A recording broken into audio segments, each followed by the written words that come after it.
Hello and welcome to the show. For today's silly car build, I start off with a vehicle that is pretty damn silly to start with, the Mercedes G-Wagen. Stupendous amounts of power and torque in this car, but not a huge amount of, well, control, and that is quite an important thing. Also, very easy to roll over, so this may well end up on its roof at some point during the driving. Yeah, I don't quite know how it's going to fare. It's likely to be crazy, but yeah, when everything's maxed out on it, I'm not sure, because it has got four-wheel drive, which can be quite useful. It certainly can be very useful for this challenge, for the circuit that we will be tackling. We are going to start with some Forza Aero parts, because I'm going to want all of the possible downforce and all of the possible grip that I can. Shall we have... Yes, I think we... Wait, hold on. So the normal one is that, or we can have the... Okay, so there's various options for having more exhausts out of the sides.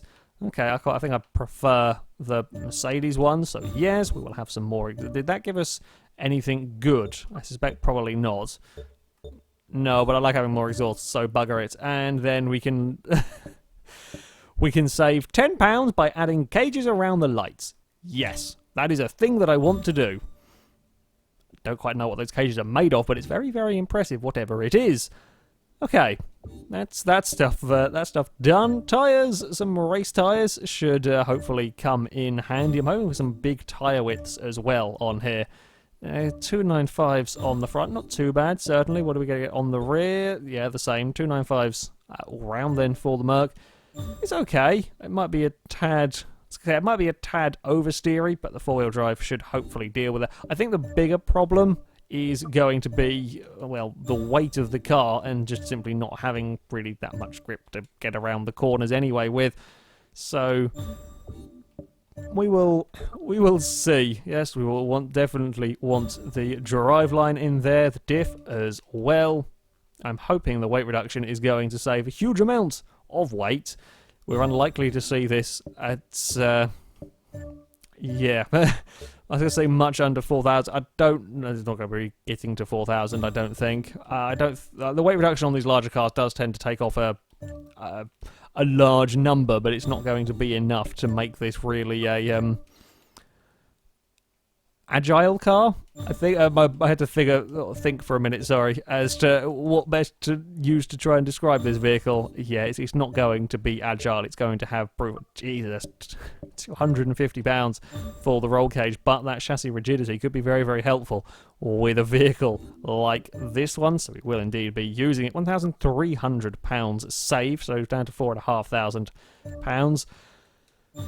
Yeah, I mean, it's not that much heavier than a Tesla for this, but still is quite a large vehicle. Okay, how much power and torque can we get out of this vehicle? There are no engine swaps for the car, so we're having to use the standard engine. I love how we've got all of the handling parts on the vehicle. As much as we can, and the handling stat is still only 4.9. That kind of suggests to you just how interesting this might be to drive the exhaust on. None of these are really gaining, that's a bit better, 102 horsepower gained. None of these are really gaining the sort of power that I was expecting to get from the engine. You know, with it starting with so much power, 600 horsepower, 700 torque. I was expecting it to be gaining a lot more. I'm a little disappointed, I will be honest. From the G-Wagen, we're not quite. I mean, this is still silly figures from a car, but it's not quite as impressive of figures as I was kind of hoping. Turbos, are these going to add? Oh wow, 41 horsepower. Yeah, I was kind of expecting a bit more. We could have been saved had the turbos added a bunch. Okay, intercooler, it's down to you. Oh, 27. 823 horsepower is a big number, most definitely. I just would have liked it slightly crazier. 878 torque, though, is very, very, very good from this vehicle. It is up in S-Class as well. I wasn't quite sure we were going to get it up into S-Class with its, well, handling difficulties, but there we go. Okay, well, fair amount of power, lots and lots of torque, quite a lot of weight. Four-wheel drive will be helpful. Will it be enough, though, to give this car even a slither of a chance of not being in last?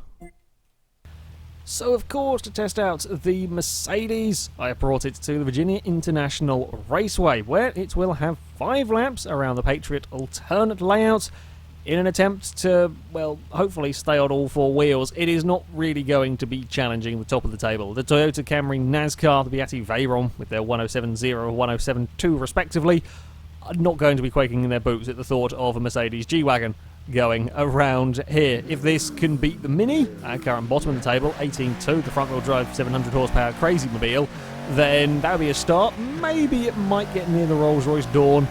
We will have to wait and see. The 4-wheel drive traction could be, I think, what swings it in favour of the Mercedes.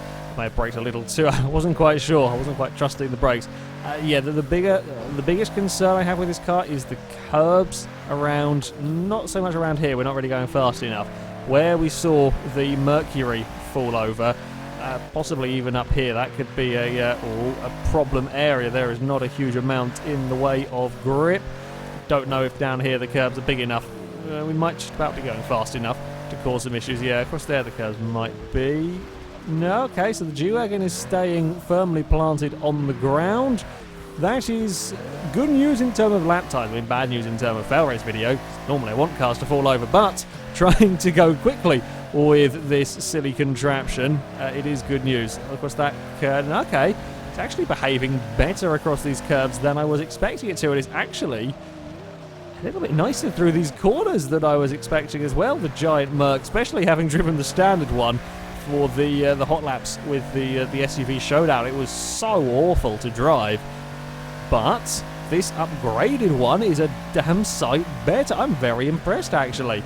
From a standing start, the lap time is very nearly quicker than the Mini's flying lap. I'm still braking way too early. Way too early down there, so we can get away with a little bit more than I was expecting. It's actually, yeah, quite surprised just how well this thing is getting through the turns. That is where we can roll it, and I got myself out of position ever so slightly. I have no doubt this will go for a tumble across. Oh, no, things have gone wrong ever so slightly. Oh, we got that one back. Got that one back just about. I probably could roll this without too much effort across that particular curb. However, I only really end up out there if I've already kind of made a mistake and I'm already in trouble. I'm impressed with the speed that it's carrying. I mean, that's not that much slower than the little sports cars and so on that have gone around here normally. Getting to about 100 miles an hour on the exit of the corner is, yeah, certainly not bad going at all for the G-Wagen, and of course we can just boot it out of that final turn. It's no problem for the car. All of that power can be put down onto the road. Actual straight line speed, it does struggle with. 147 miles an hour makes it pretty much the slowest thing I think we've had. Maybe I can't remember the speed of the Mini. I think there were much more important concerns when driving the Mini than what speed the thing got up to. But yeah, it's got the acceleration, like the initial acceleration and the traction, but top speed-wise is not particularly fantastic. That's 40 miles an hour down, almost on the likes of the Jaguar D-Type and the NASCAR and so on. Carefully does it down here. Now, let's take a wider approach into this corner. Oh, not quite got the line right through there.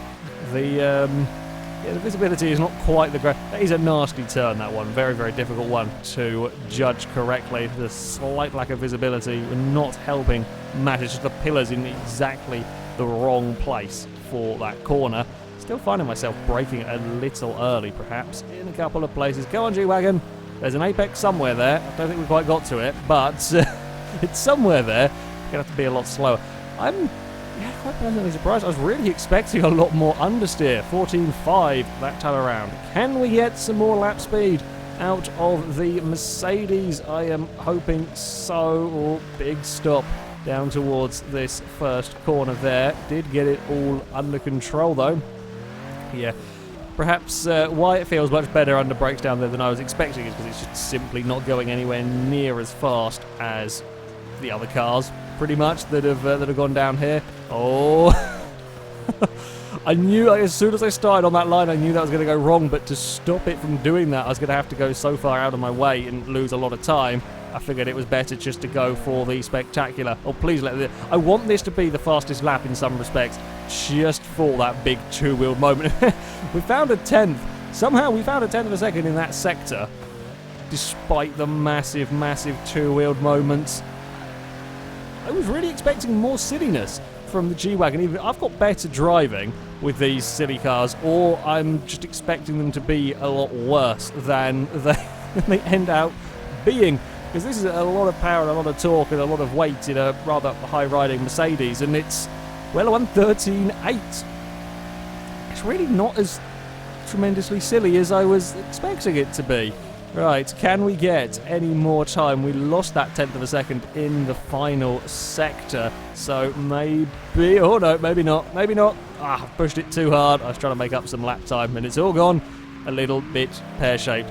Well, seeing as we're here, and now we've lost a second on this lap, but we're not going to go faster, shall we have a go across the curbs? Oh, not quite. It's enough to get up onto two wheels. I'm not sure I quite approached it at the right angle. I probably could, I have no doubt. If the car can kind of start getting up onto two wheels in the wet, it's really not that hard to have it go over. But, oh well, never mind. Oh, yeah, a little bit of a slide. So I was trying to roll that time, and I again found around a 10th of a second in that.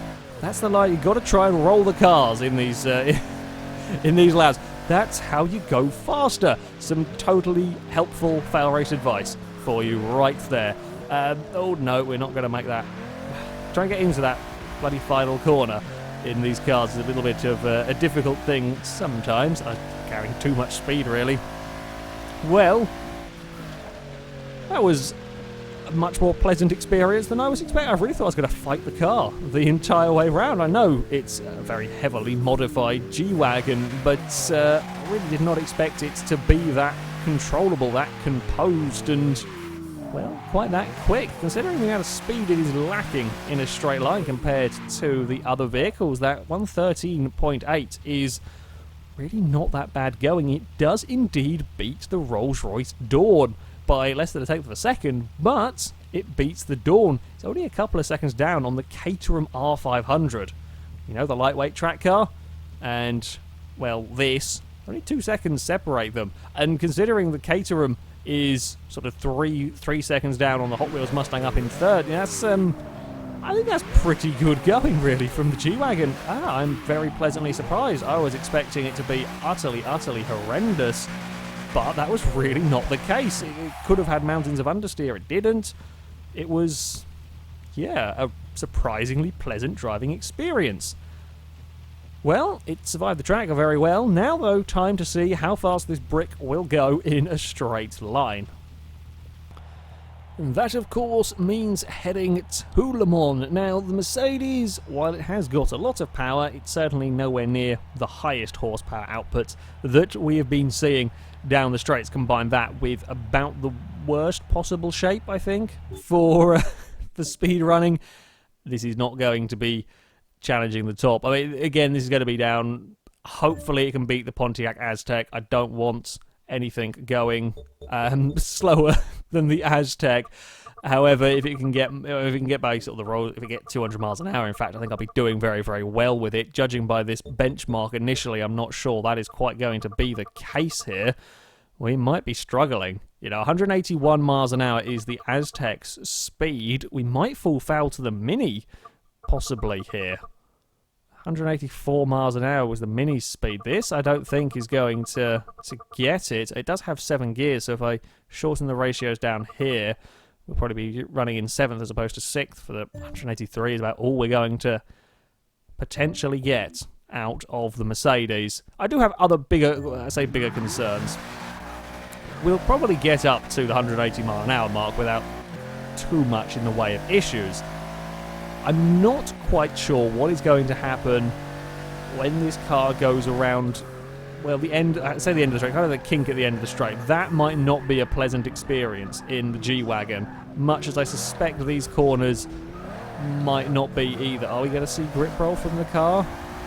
No, we're not quite. I'm surprised, actually. Maybe down here, especially with the camber of the road. No, oh, there. Oh, God, it's a little bit twitchy. It's almost thinking about lifting up those inside wheels, but it isn't quite. Not quite. Again, nope. Not going to lift up the wheels. That I am surprised by. I mean, perhaps it doesn't quite have big enough tyres to do that, or it doesn't have quite enough grip. I was expecting it to be lifting up those wheels on the run through that section. It didn't, though, which is, I guess, relatively comforting. Maybe that means that the terrifying bumps at the end of this straight won't launch the Mercedes. I somehow doubt it. However, we shall see. We've got to 175 relatively quickly, but I think we just hit the aero limit so early on because it is just such a rubbish kind of aerodynamic shape for this kind of thing. We're not going to need 7th gear. We are very much running out of puff at 181. Come on, we can beat the Aztec. You can't be tied with the Pontiac Aztec. It has to remain at the bottom of the table. Please, Mercedes, 1 more mile an hour. Come on. I need, well, there we go, 182, it's fine. We're not being beaten by, it was very briefly 182, but we are not going to be beaten by an Aztec. Not today. And the good news is the bumps weren't a problem. I guess the suspension was good enough at coping with them smoothing the bumps over so as, yeah, we didn't have, I mean, we only lost 2 miles an hour around that corner, which is not bad going. I think we have had a car that's lost 1 mile an hour, perhaps? Around there, so yeah, it did only lose a couple of miles an hour around that corner, but admittedly there was less miles an hour to lose in the first place. I'm quite pleasantly surprised, in all honesty, from the G-Wagen. That was some poor manoeuvring by me into the tyre bundle. Yeah, I am pleasantly surprised. I really thought we were going to get launched by the bumps at the end of the straight, but nope, that was not the case whatsoever. It was a lot better to drive around the circuit than expected. Not massively quick in a straight line.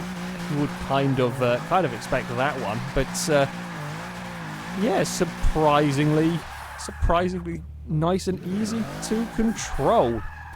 The speed, though, well, as I said, it was very much touch and go with beating that Pontiac Aztec at the very bottom of the table. 182 miles an hour will put the Mercedes into 42nd place. It does, though, crucially beat that monstrosity a couple of miles an hour down on the front-wheel drive Mini, the Mini that couldn't use, well, really any of its power because it span its wheels most of the way down the straight. It's slower than the Volkswagen camper van. Actually quite surprised by that. Admittedly, the camper van did have, I think, slightly more power, but not by a huge amount. Yeah, I guess being by the Willys Jeep, the Fiat 595 and so on.